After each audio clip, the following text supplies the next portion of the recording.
सर्वांना नमस्कार। आजचा हा व्हिडिओसुद्धा मी खूप महत्त्वाचा व्हिडिओ घेऊन आलेलो आहे। मी कल्पेश डोंगरे सर। आजचा तुम्हाला या व्हिडिओमध्ये जे 2023-24ला NMS परीक्षा पात्र विद्यार्थी पास होऊन जे पात्र ठरलेले आहेत स्कॉलरशिपसाठी, त्या विद्यार्थ्यांचं OTR लॉग इन कसं करायचं, OTR आपण क्रिएट कसा करायचा आणि फ्रेश ॲप्लिकेशन कसं करायचं, रजिस्टर कसं करायचे, ही सगळी प्रोसेस मी या व्हिडिओमध्ये सांगितलेले आहे। तर हा जो व्हिडिओ आहे तो व्हिडिओ तुम्ही पूर्ण बघा, जेणेकरून तुम्हाला जवळजवळ सगळं त्याच्यामध्ये डिटेल कळेल। बऱ्याचशा गोष्टी मला बरेच 1-2 यांचे फोन आले की कसं करायचं सर, अजून कळत नाही आहे, त्या गोष्टी ज्या आहेत। मग त्याच्यासाठी मी फॉर्म भरताना एका विद्यार्थ्यांचा सरळ एक व्हिडिओ बनवलेला आहे आणि तो व्हिडिओवरून तुम्हाला प्रत्येक विद्यार्थ्याचं जे फ्रेश विद्यार्थी आहेत 2023-24ला जे पात्र ठरले आहेत त्या विद्यार्थ्यांचं OTR लॉग इन आणि फ्रेश NMS ॲप्लिकेशन आपल्याला करायचं आहे। तर ते फ्रेश ॲप्लिकेशन कसं करायचं याचा डिटेल व्हिडिओ मी तयार केलेला आहे। तो व्हिडिओ तुम्हाला त्या ह्याच्यामध्ये यूट्यूबला लिंकला सोबतच आहे। तर तो तुम्ही जास्तीत जास्त सगळ्या शाळांपर्यंत किंवा क्लर्कपर्यंत पोचवा, जेणेकरून त्यांना ते सोपं जाईल। आणि माझ्या चॅनलला तुम्ही जर नवीन असाल तर सबस्क्राईब मात्र नक्की करा। थँक्यू। चला आता बघूया आपण की OTR रजिस्ट्रेशन कसं करायचं। नमस्कार। तर आपल्याला काय करायचं आहे, NSP पोर्टलवरती नवीन OTR रजिस्ट्रेशन करायचं आहे। मग त्याच्यासाठी NSP पोर्टलला जायचं आहे। मग NSP पोर्टल पे जाने का, NSP पोर्टल पे टाकलं की असं NSP पोर्टलची साईट्स येणार, त्या साईटवरती जायचं। साईटवरती गेल्यानंतर बघा इकडे NSP पोर्टल लाईन्स, आता इकडे स्टुडंट इन्स्टिट्यूशन ऑफिसर पब्लिक, आपल्याला त्या स्टुडंटचं रजिस्ट्रेशन करायचं आहे। मग रजिस्ट्रेशन करताना याच्या ज्या सगळ्या पहिलं आपल्याला त्यांचं OTR लॉग इन करायचं आहे। आता OTR लॉग इन करताना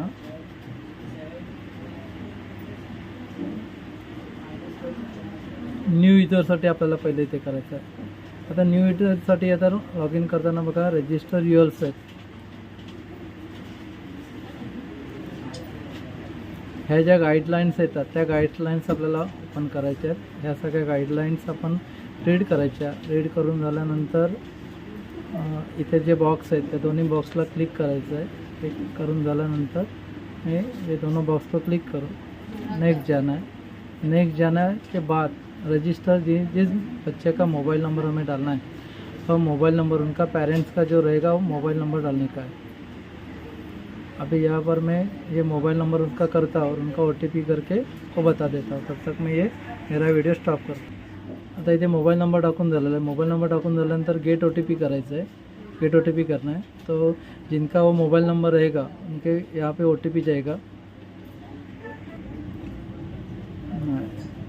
आता इथे बघा OTP गेट OTP आल्यानंतर टाकून झाल्यानंतर नेक्स्ट स्टेपला 3 येते E-KYC, म्हणजे आपल्याला आधार करायचं। आता मी तिथे काय केलं, अगोदर मोबाईल नंबर टाकला, गेट OTP करून, कारण ते एक 30 सेकंड असते, त्या 30 सेकंडच्या आत आपल्याला ती प्रोसेस कंप्लीट करायची असते।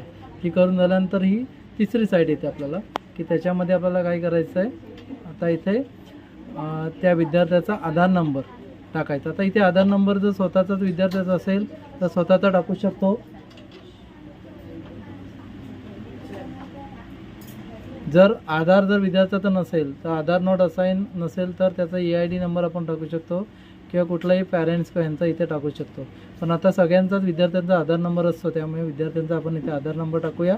त्याच्यानंतर त्याचा गेट OTP केलं की इथे गेट OTP आपल्याला येणार। गेट OTP करून की तो कॅप्चा टाकायचा आणि कॅप्चा आला की व्हेरीफाय करायचं आपल्याला, पहिलं हे करून घ्यायचं आहे आपल्याला। तर इथे मी हा व्हिडिओ स्टॉप करतो जोपर्यंत। आता बघा इथे आधार नंबर आपण टाकलेला आहे, आधार नंबर टाकल्यानंतर गेट OTP करायचं आहे। आता मी ते गेट OTP केल्यानंतर OTP येणार, तो OTP टाकून मी इकडे कॅप्चा टाकून आणि व्हेरीफाय करणार। आणि ते पण एक टाईम लिमिट असतो, त्यामुळे मी आता हा व्हिडिओ बंद करतो आहे आणि त्याची ही प्रोसेस कंप्लीट करून घेतो। तुम्हालासुद्धा तशीच प्रोसेस करायची आहे। त्या विद्यार्थिनीचं व्हेरीफाय झालेलं आहे आणि त्या विद्यार्थिनीचा डायरेक्ट फोटो येतो, म्हणजे ज्या विद्यार्थीचा फोटो असेल ते डायरेक्ट इथे येऊन जातो आपल्याला इकडे। ही झाली त्याचं E-KYC। आता त्याच्यामध्ये मग काय ना, मदर्स नेम टाकायचं, फादर्स नेम, ईमेल ID असेल तर एंटर कॅप्चा करून टाकून आणि हे फिनिश करायचं। ह्या गोष्टी आपल्याला करायच्या आहेत। तर इथे मी पुन्हा काय करतो आहे, इथे स्टॉप करतो आहे, त्याची ही सगळी माहिती फिल करतो आहे आणि मग इकडे मी काय करणार, ही माहिती भरून झाल्यानंतर फिनिश करणार आहे. विद्यार्थ्यांची संपूर्ण माहिती मी भरलेली आहे आणि माहिती भरून झाल्यानंतर मी फिनिश बटनवर क्लिक करतो आहे. आपको भी फिनिश बटन क्लिक करणार. फिनिश झाल्यानंतर इथं KYC झालेलं आहे. हां, आता तिला रजिस्ट्रेशन नंबर जनरेट झाला असेल OTR, तो OTR नंबर मोबाईल नंबरवरती आलेला असतो आणि तो मोबाईल नंबर घेऊन आपल्याला पुढे लॉग इन करायचं आहे. तर ही झाली फर्स्ट स्टेप, आपल्याला OTR रजिस्ट्रेशन कसं करायचं ते. आता आपण बघितलं की जो आपल्याला रजिस्ट्रेशन नंबर मिळाला हा टेम्पररी रजिस्ट्रेशन नंबर असतो. आता आपल्याला त्या विद्यार्थ्याचं NSP पोर्टलवरती फेस ऑथेंटिकेशन करायचं असतं. मग फेस ऑथेंटिकेशन आपल्याला 2 ॲप डाउनलोड करायला लागणार आहेत. त्या विद्यार्थ्याच्या मोबाईलमध्ये किंवा आपल्या मोबाईलमध्ये डाउनलोड करायचे. एक आहे बघा इकडे NSP OTR इथे डाउनलोड केलेलं आहे आणि दुसरा आहे आधार म्हणजेच आधार फेस RD. हा आधार फेस RDचा ॲप आणि NSP OTRचा ॲप, हे 2 ॲप आपल्याला ओपन करून घ्यायचे आहेत आणि त्या विद्यार्थिनीचं फेस ऑथेंटिकेशन आपल्याला करायचं आहे.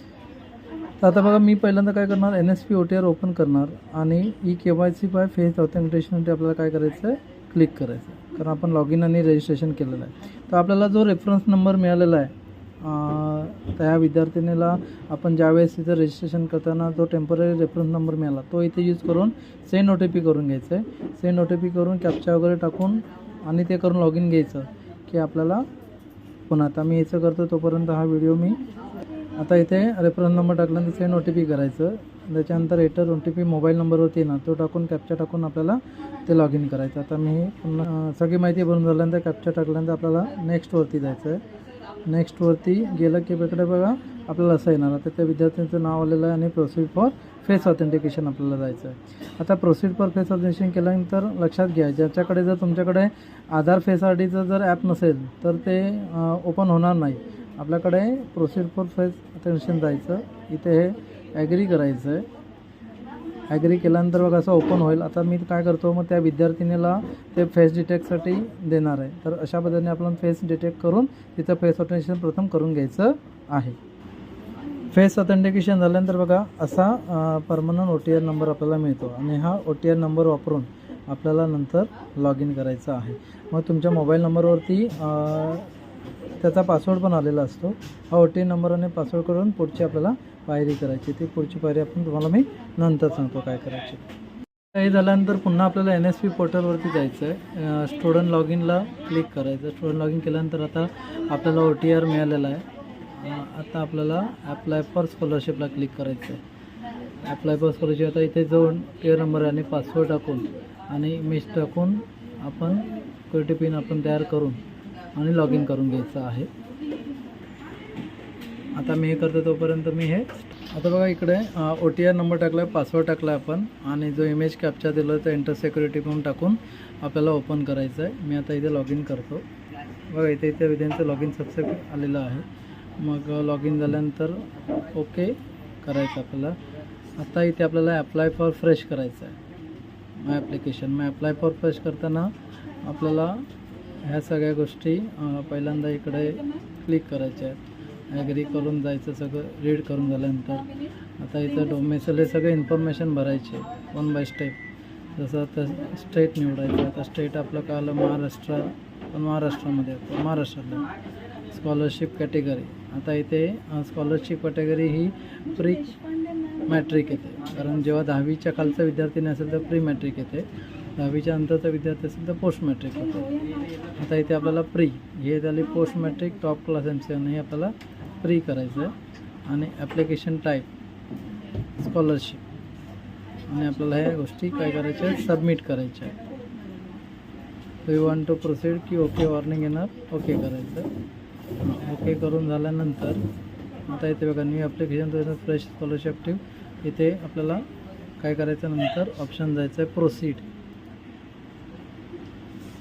प्रोसीडला झाल्यानंतर सगळं इथं व्हेरिफिकेशन डिटेल्स जे आहेत ते आपल्याला इथे टाकायचे आहेत. ऑन डुप्लिकेट सिस्टम नो हे सगळं येणार. इथे तिचं नाव आलेलं आहे मॅरेज स्टोर्स. त्याच्यानंतर आपल्याला इकडे पेमेंट इथं काहीच नाही, इकडे आपल्याला फिल ॲप्लिकेशनला जायचं आहे. बघा ह्या कॉर्नरमध्ये ट्रस्टला काय द्यायचं, फिल ॲप्लिकेशन, म्हणजे सगळीचे इन्फॉर्मेशन आपल्याला आता काय करायचे आहे, फिल करायचे आहे. मग इथे फिल करताना इथे ऑटोमॅटिकली त्याचं बाकीच्या गोष्टी येतात.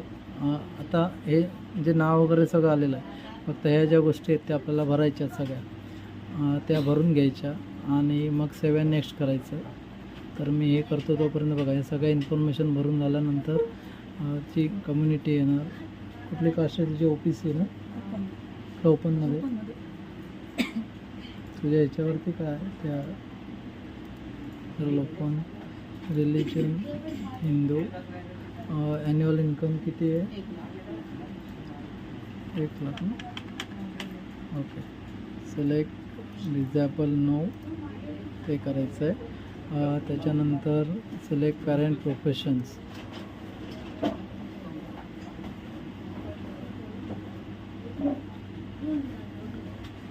ते काय काम करता तुम्ही, घरकाम? Imitation jewellery. ओके, मध्ये एक स्वीपर्स म्हणून टाकून देतो इथे, फादर्स टाकून दे आपण, तर चालेल. जे काय जे करतील आहे ते मॅरिटल स्टेटस. आता या विद्यार्थ्यांनी अनमॅरिड, सिंगल, ग्रेड चाइल्ड,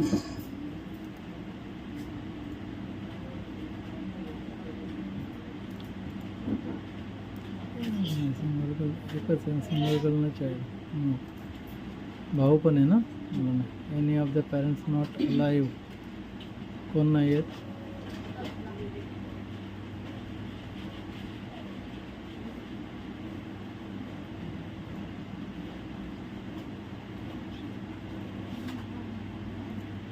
एक minute, any of the parents not alive,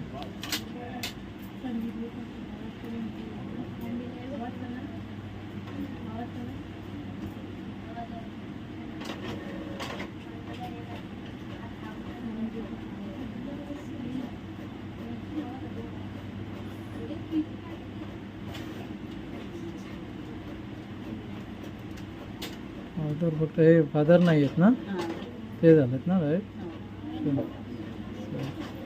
आता इथे परमनंट ॲड्रेस टाकून घ्यायचा, एंटर हाऊस नंबर, पिनकोड करून आणि सेव्ह अँड नेक्स्ट करायचं. तर मी करता नेक्स्ट. हे सगळे इन्फॉर्मेशन भरून झालेलं आहे. आता any of the parents not alive म्हणून इथे मी फादर और मदर बोथ मात्र इन ॲक्शन ते घेतलेलं, कारण बाकी तिचे वडील नाही आहेत या विद्यार्थिनीचे, तर ते केलं. किंवा any of the parents not applicable काही यूज करू शकतात. तर any of the parents not alive, तर हे सिलेक्ट केलं तिथं. आणि आता आपल्याला सेव्ह नेक्स्ट करायचं आहे. सेव्ह झालं, इन्फॉर्मेशन तिची सेव्ह झालेली आहे. जनरल डिफरन्स सेव्ह झाल्यानंतर बघा, ह्या सगळे इन्फॉर्मेशन आता भरायचं आपल्याला. त्याचं अकॅडमिक डिटेल, ॲप्लिकेशन स्पेसिफिक इथे एक ते करायचं आहे.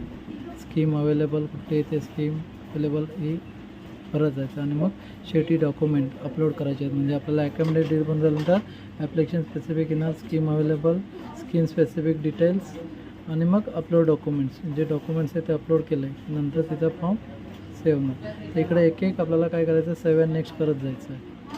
आता हे मी भरताना मी पहिलं तुम्हाला आपल्याला इथे अकॅडमिक डिटेल भरायचं त्या विद्यार्थिनीचं आणि पुढे जायचं आहे.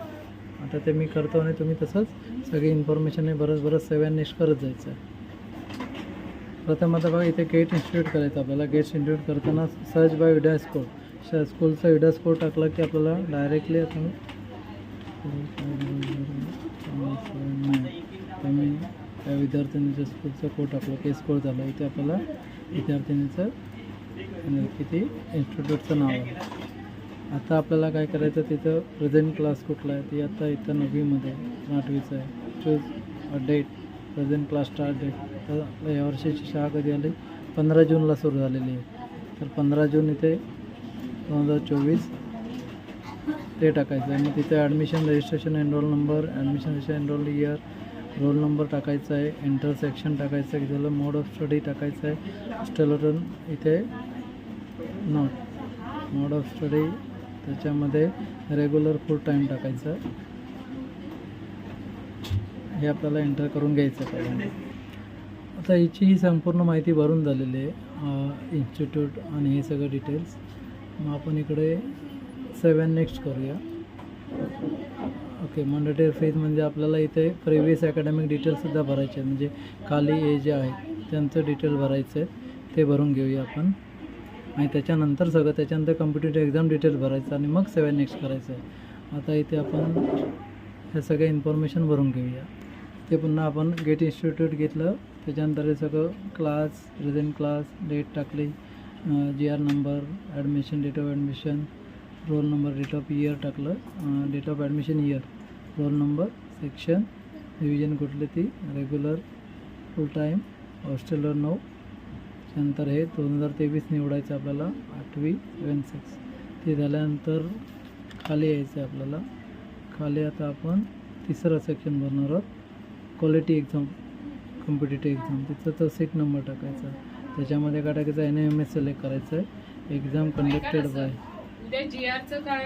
आता बघा आपल्याला इकडे competitive exam NMS conducted Maharashtra board, competitive exam, roll number, रे, ज्याचे स्टेटचं ज्याचं असेल ते आपल्याला भरून घ्यायचं आहे. आणि आपल्याला सगळी माहिती भरून झाल्यानंतर आता मात्र आपण काय करणार आहोत, 7 नेक्स्ट करणार आहोत. ओके, 7 झाल्यानंतर application specific details are not required for application. मग आपण इथे जर रिक्वायर्ड नसेल तर कंटिन्यू करायचं ॲप्लिकेशन स्टेटस. ते आपले स्पेसिफिक इथे बघा काय करायचं आहे, नॅशनल मेरिट कम स्कॉलरशिप आलेली आहे त्या विद्यार्थिनीचे. ते फॉर्म भरताना लक्षात ठेवायचं, जेव्हा आपण जेव्हा कॉम्पिटिटिव्ह एक्झाम टाकतो तेव्हा तो M हा टाकायचा नाही आहे, फक्त सिरियल नंबर तिथं तो ॲडमिट कार्ड नंबर आहे तोच घ्यायचा, 333वाला. M टाकायचा नाही, ते एवढं फक्त लक्षात ठेवा. आणि इयर मी दोन्ही दाखवलेले आहेत. आता हे झाल्यानंतर पुन्हा 7 नेक्स्ट करा. 7 नेक्स्ट केल्यानंतर स्कीम डिटेल्स अवेलेबल आलेली आहे, ती झालेली त्याची. The scheme is select does not require unspecific please proceed. Scheme specific details, scheme select by you does not require any specific detail please proceed. मग आता याचा पण त्याला गरज नाही आहे, मग आपण काय द्यायचं, पुन्हा नेक्स्ट जायचं. मग ते स्पेसिफिक डिटेल रिक्वायर्डसुद्धा ओके. आता आपल्याला फक्त काय डॉक्युमेंट काय अपलोड करायचे याचे, तर caste certificate issue by the state to choose file, आणि दुसरा इन्कम सर्टिफिकेट. ह्या 2 गोष्टी आपल्याला सिलेक्ट अपलोड करायच्या आहेत. आणि अपलोड करून झाल्यानंतर आपल्याला फायनल सबमिट करायचं आहे. फायनल सबमिट झालं की तिचा फॉर्म इन्स्टिट्यूट लॉग इनला जाणार, आणि इन्स्टिट्यूट लॉग इनवरून आपल्याला तो व्हेरीफाय करून घ्यायचा आहे. आणि मग तो आपण डिस्ट्रिक्ट ऑफिस याला पाठवतो त्याच्यात. मग प्रथम अगोदर ह्या मुलांचं आपल्याला हे सगळं न्यू रजिस्ट्रेशन करायचं आहे. रजिस्ट्रेशन करून झाल्यानंतर बघा सगळ्या स्कीम ज्या एक स्टेप आपण गेलो आहे, त्या जे स्टेप सांगितलं त्या स्टेप्स तुम्ही फॉलोड करा. फॉलोड करून झाल्यानंतर शेवटचं जे फॉलोड आहेत ते तिचे डॉक्युमेंट्स, हे 2 डॉक्युमेंट्स मी अपलोड केल्यानंतर इकडे फायनल सबमिट करणार. फायनल सबमिट केल्यानंतर तुमचा फॉर्म हा तिचा इन्स्टिट्यूट लॉग इनला येणार. मग इन्स्टिट्यूट लॉग इनला तुम्ही लॉग इन करून तुम्हाला त्याचं व्हेरीफाय करायचं आहे. व्हेरीफाय करून झाल्यानंतर तो डिस्ट्रिक्ट नोडल ऑफिसरला जाणार, आणि मग त्यानंतर तिला ही स्कॉलरशिप मिळेल. तर ही सगळी प्रोसिजर मी समजावून सांगितलेलं आहे. तर अशा पद्धतीने तुम्ही न्यू मुलांचं रजिस्ट्रेशन करून घ्या, आणि हा व्हिडिओ जास्तीत जास्त लोकांपर्यंत पोहोचवा जेणेकरून त्यांना मिळेल. धन्यवाद. आणि एक महत्त्वाची सूचना की जे ओपन विद्यार्थी असतात त्यांना कास्ट सर्टिफिकेट गरज नसते. आता हे ओपनमधून विद्यार्थी आहे, पण त्याची कास्टची गरज नाही आहे, आणि तिचं इन्कम सर्टिफिकेट अपलोड करा. मग आपण फायनल सबमिट करूया. आणि इथे submit application form please note further notification will be allow after final submission, तिथे एस करायचं. आता इथे ॲप्लिकेशन ID हा नंबर आलेला आहे, आणि तुम्हाला ॲप्लिकेशन बेस ॲप्लिकेशन इथं स्टेटस आहे, ते लक्षात घ्या.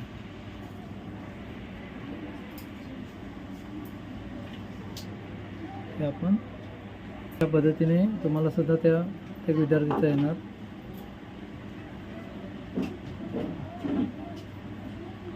पे करूया.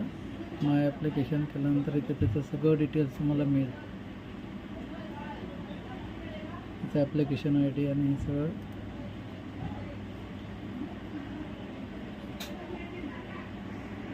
तर अशाच पद्धतीने सर्व फॉर्म तुम्हाला पण भरायचे आहेत. न्यू विद्यार्थ्यांचं असं करताना रिन्युअलचं खूप सोपं आहे. फक्त ह्या ज्या गोष्टी आहेत ह्या न्यू रजिस्ट्रेशनला जास्त आहेत, तर त्या सगळ्यांनी फॉलोड करा आणि सगळ्यांचे फॉर्म लवकरात लवकर भरून घ्या. धन्यवाद.